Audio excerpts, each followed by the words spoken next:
Ladies and gentlemen, good afternoon, and welcome to this press conference with Dr. Ngozi Okonjo-Iweala of Nigeria. Before I give Dr. Ngozi the floor, a few housekeeping points. This press conference involves journalists who are participating here in person and also via WebEx. If you are participating via WebEx and would like to ask a question, please raise your hand by pressing the icon at the bottom of the screen. I would also be grateful if all journalists would please identify themselves and their news organizations before taking the floor. Interpretation in the room will be provided in English, French, and Spanish. The complete bio for Dr. Ngozi is available now on the WTO website, and the statement she has just delivered to the General Counsel will be on the site very soon. Dr. Ngozi will give a very brief opening statement, and then we will take your questions. We will have precisely 30 minutes. Dr. Ngozi, you have the floor, please. Thank you, Keith.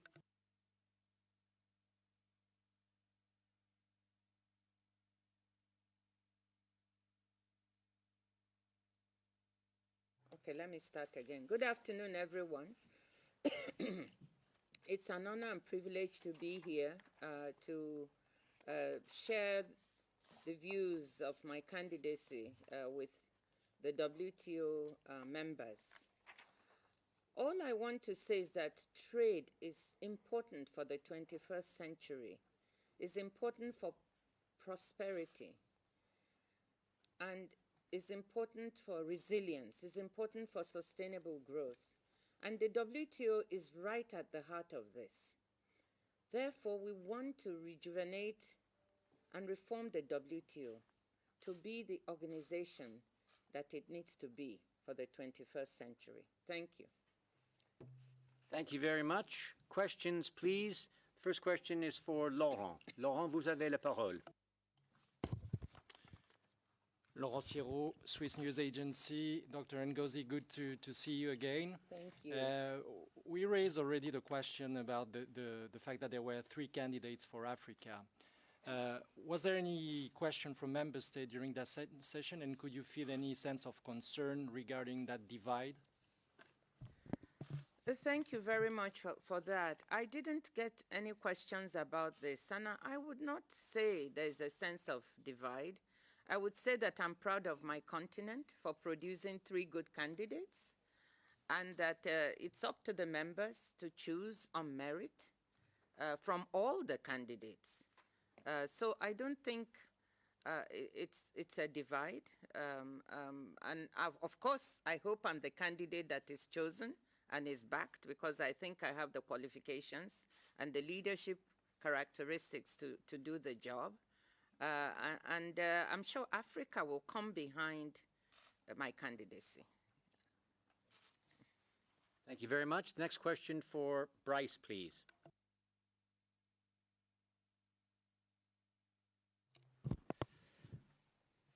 Hello, Bryce Bashik with Bloomberg News.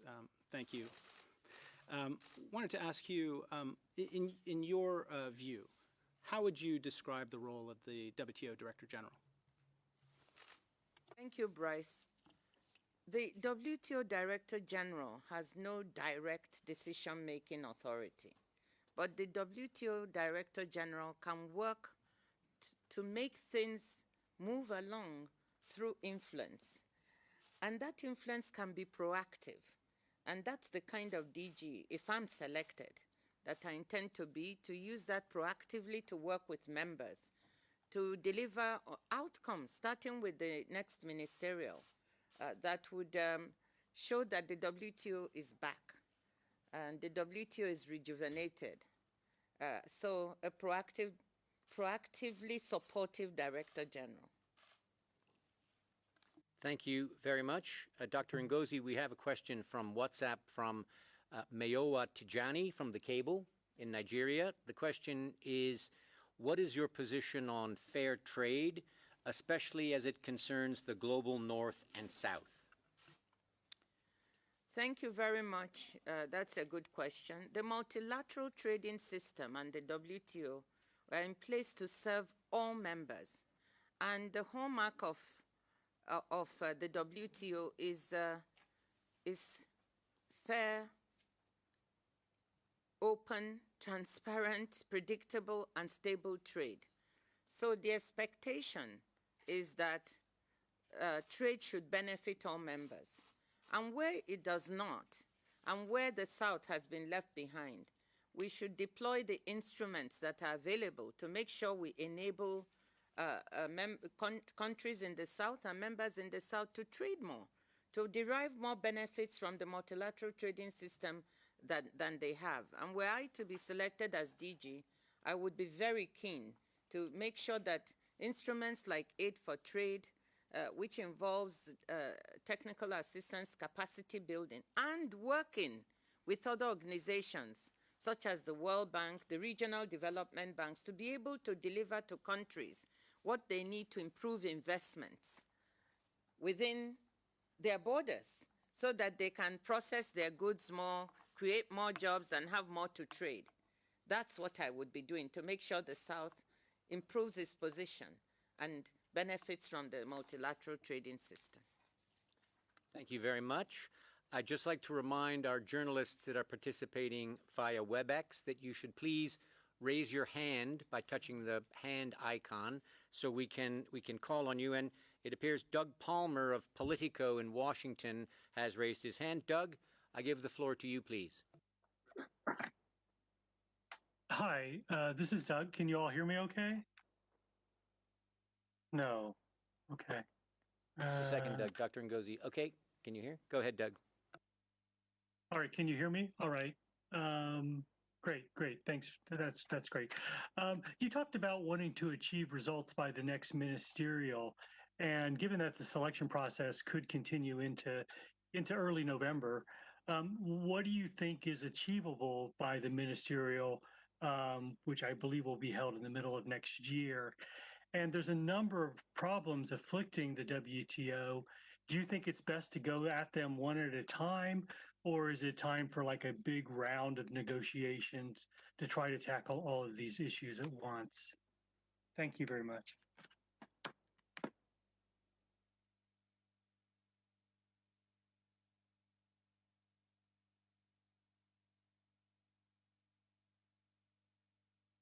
Thank you very much for that question.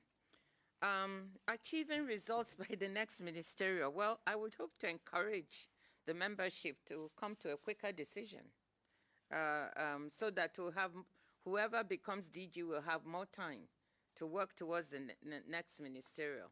But even if it's by November, I do believe that some of the deliverables that one could have at the next ministerial are on their way. And I'm talking about the fisheries negotiations, where there are some outstanding issues. A lot has been done. A couple of outstanding issues to do with quote-unquote bad subsidies that encourage overfishing and overcapacity. That there could be consensus arrived at as to how to deal with these subsidies. And I think it's achievable within the time of the ministerial. I also think support to small-scale fisheries it could be achievable. Where there is political will, I think this is doable. With respect to all the problems, there was a lot of discussion of trust and building trust in order to move negotiations along. So it could be that one way to do that is to sequence reforms and have some succeed, some wins. And once we have a win or two, then we can proceed with things in parallel. So I believe that there is need for some sequencing in the beginning, and then could be followed by more reforms coming through. I give the floor now to Christian Ulrich from DPA. Christian, you have the floor, please. Thank you. I'm here. Nice to see you here. My question is, if you are the successful candidate and you are elected, when you speak to the American president or president-elect, whatever the timing is, what would you say to him? Why does the world need the WTO, and why is it a bad idea for the US to leave the organization? Thank you. Thank you. That's a very important question. I would say to the president that the WTO delivered for all countries, including the United States in the past. It is because of the multilateral rules-based trading system that we have had prosperity and the lifting of millions out of poverty. And it's been shared prosperity. And we could do it again. Where the trading system, I would say to him or him, where the trading system has failed, we need to fix it so that it can be more inclusive, it can benefit more people. That surely it's not the time now to leave a WTO that matters. We need an institution that can promote a rules-based system. Remember the trade wars, I would say to him, of the past? We don't want that. We want peace and security and stability. That is why the WTO is needed, with its ability to arbitrate disputes within members. So don't leave now. Let's try to fix what needs fixing. And if we didn't have the WTO, we would have to invent it. That's what I'd say to him. All right, the next question is for Habiba Broger, please. And after Habiba, we'll go over to Emma from Reuters. Habiba, you have the floor, please. Yeah. I'm Habiba Broger from the News Agency of Nigeria. Nice to see you, Dr. Iweala. Yeah. Micro, small, and medium-sized enterprises account for an integral part of global economy. And I would say about 95% of companies worldwide and over 60% of the sector accounts for employment of people from this sector. Now with COVID-19, there's no doubt that this sector has suffered a lot. Even bigger companies are still suffering from the shock of this pandemic. Should you become the DG of the WTO, how would you ensure that this sector regains from its economic, has some kind of economic recovery? Thank you. Thank you very much, Habiba. I also said during my presentation that micro, medium, and small enterprises are very important. And the fact that there are discussions ongoing about how to better integrate them into the multilateral trading system is very exciting and very important. One crucial thing arising from COVID-19 and the impact it's had on economic growth and the shrinking, the predicted contraction of the world economy and economies all around the world is that these medium, small, and micro enterprises have been very badly affected. So they need liquidity. And we need to make sure that for them to survive, they should have adequate liquidity to keep their businesses going. My worry is that there have been countries globally who have been able to make this liquidity available to their own medium, small, and micro enterprises, and others, like many developing countries, including least developed countries, who have not. And one of my roles as a AU envoy has been with my other 5 colleagues, we are 6, to see how we can also facilitate and encourage additional resources from outside and inside to these medium, small, and micro enterprises, so that they can regain their position, they can stand, and they can not only keep jobs, but thrive in the future to create more, because like you said, they create the most jobs worldwide. So I'm very keen. I think it's a very important sector, and the WTO should work hard to make sure that these types of enterprises are supported. Thank you. Thank you very much. The next question is for Emma Farsh from Reuters. Emma, you have the floor, please. Good afternoon, Dr. Ngozi. Good to see you. I was hoping to draw you on something that was mentioned by the Mexican candidate earlier. He alluded to the fact that there were discussions about potentially waiting until after the next election to make a final decision on the leader of the WTO. Have you had those sorts of discussions, and do you think it's a good idea? And any comment generally on the importance of the timing of a decision on the next leader? Thank you.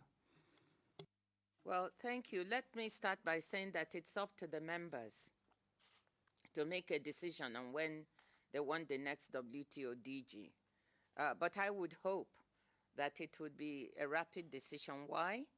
not from personal reasons, but from the fact that the world is at a very uncertain juncture. And we don't know the trajectory of this pandemic.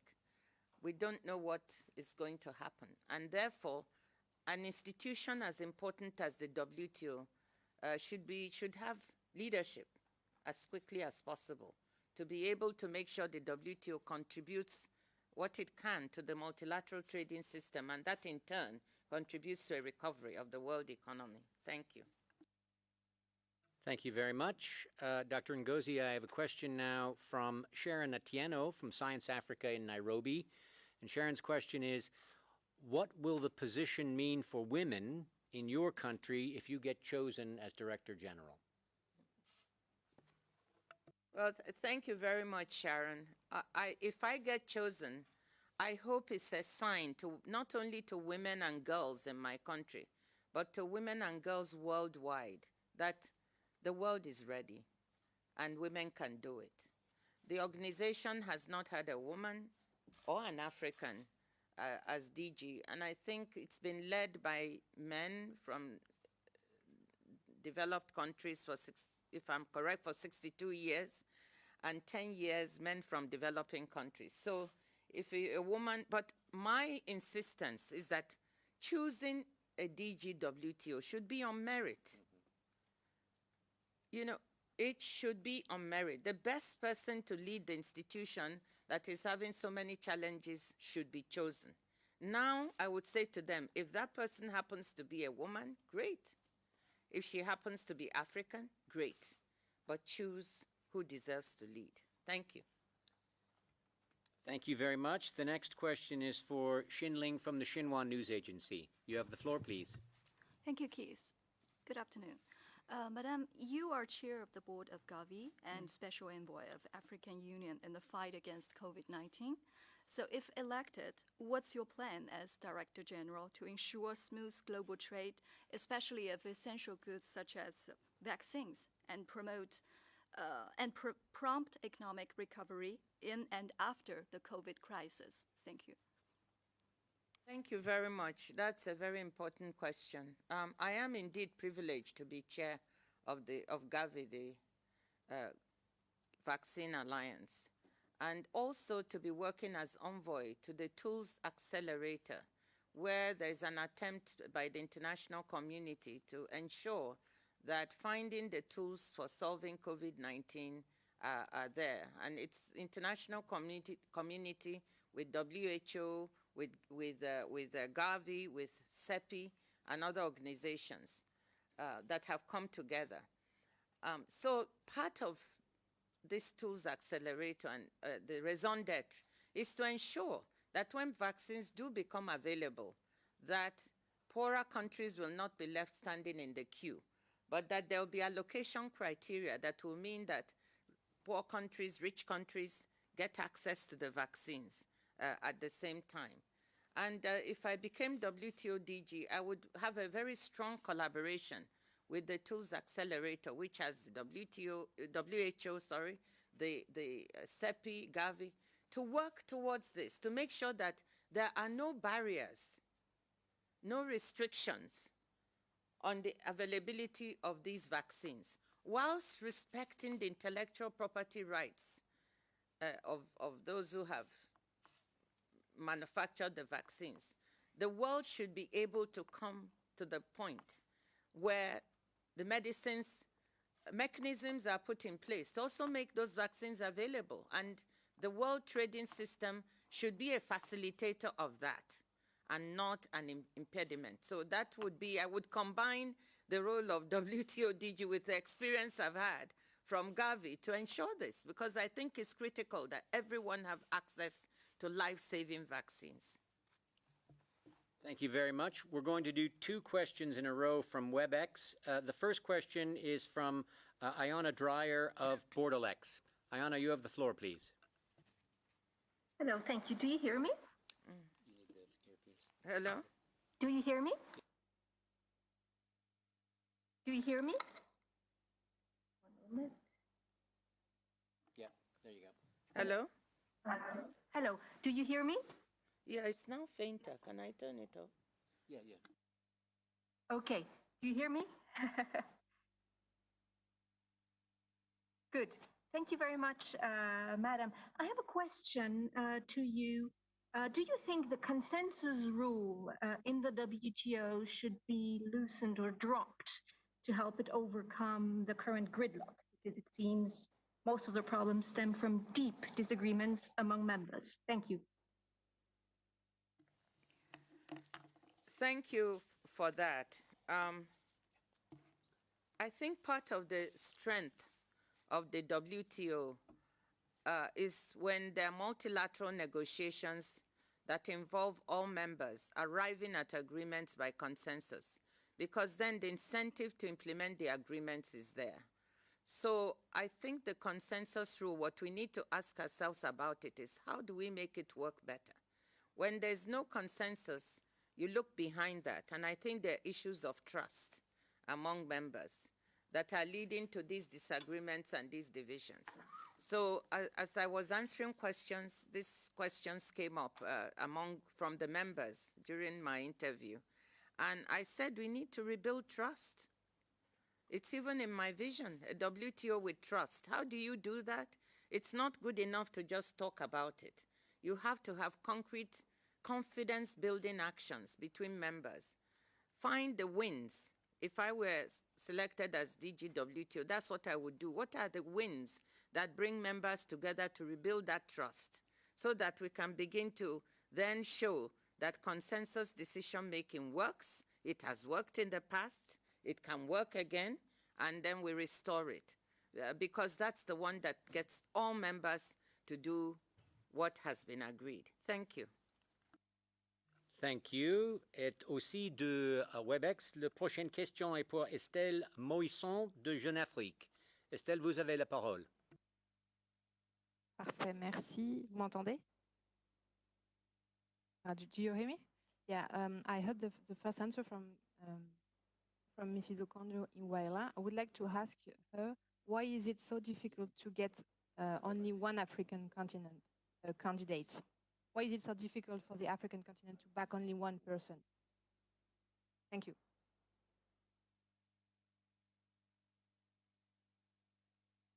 Thank you very much. Well, I think perhaps that question is better answered by the African Union. But let me repeat again that I think it's an honor to have 3 qualified candidates from my continent. And we should not necessarily see it as a bad thing. I have total respect for my competitors from all continents for the job of WTO, and I believe that the WTO members should select on merit. Of course, I would love if that came from Africa, because Africa has never had a turn. I would love if it's a woman, because a woman has not had a turn. And of course, I would love it if it were me, because I think I'm qualified to lead, and I have all the attributes. WTO needs leadership. And it needs someone able to bring a bundle of qualities: political ability, an ability to reach decision makers, international contacts, I have that, managerial capabilities from my long years in a multilateral organization like the World Bank, the ability to forge consensus and to negotiate a reformer. I have a reputation established as a strong reformer, both at the World Bank and also in my country. I've even written a book about it.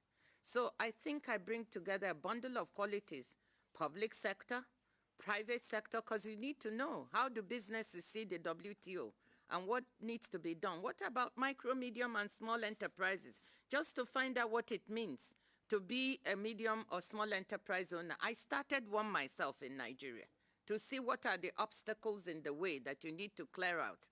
So I'm a doer. You know, I'm solutions-oriented and pragmatic. So I bring together the bundle of qualities and the leadership acumen that you need to lead this. So I would hope that if selected from the African continent, it should be me. Thank you very much. We have a question from Nigeria, from Obina Chima from This Day. And the question is, one thing this pandemic has shown is the importance of e-commerce and this is one area WTO members have not reached agreement on. If chosen DG, what will you do to make members agree to negotiate on e-commerce rules? Thank you. This is one of the areas where members are working under what is called the Joint Statement Initiative or plurilateral negotiations.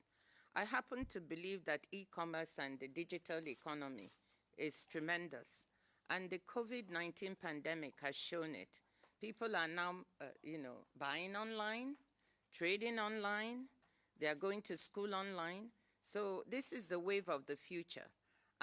But we have to pay attention to something very difficult for countries, from developing countries and least developed countries, and that's the digital divide.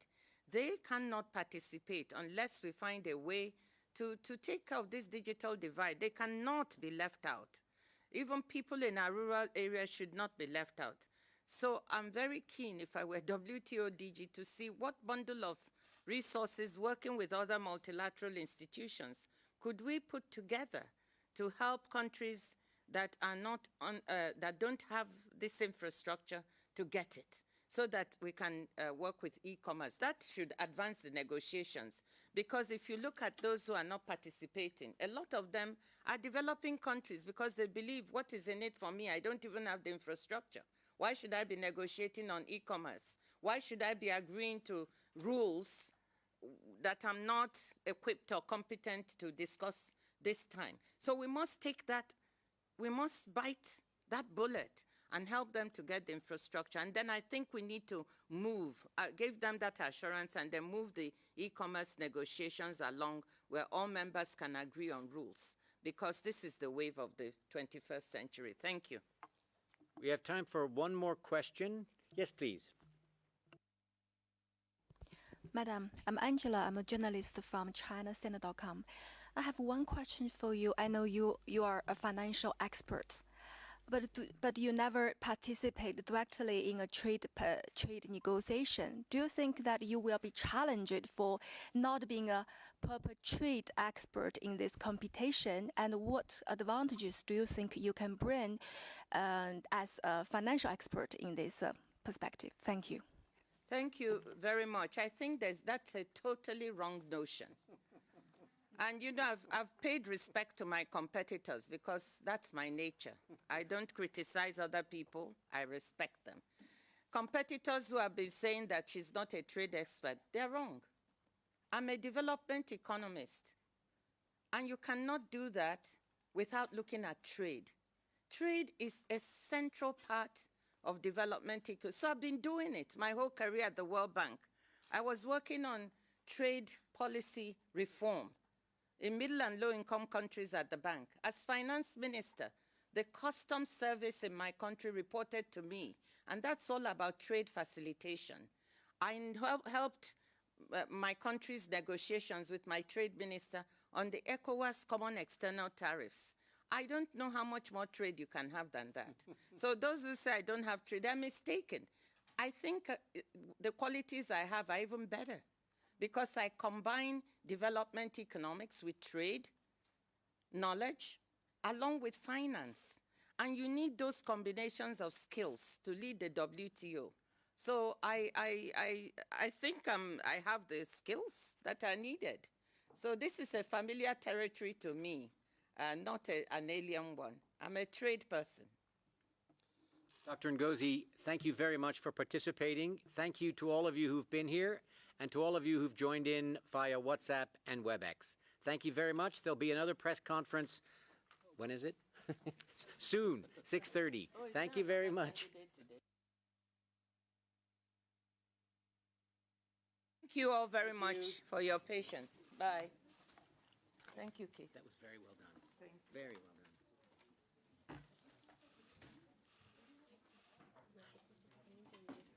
If you want to do an interview, you should talk to her. People, she has, I know, a photo. Oh, you have one already?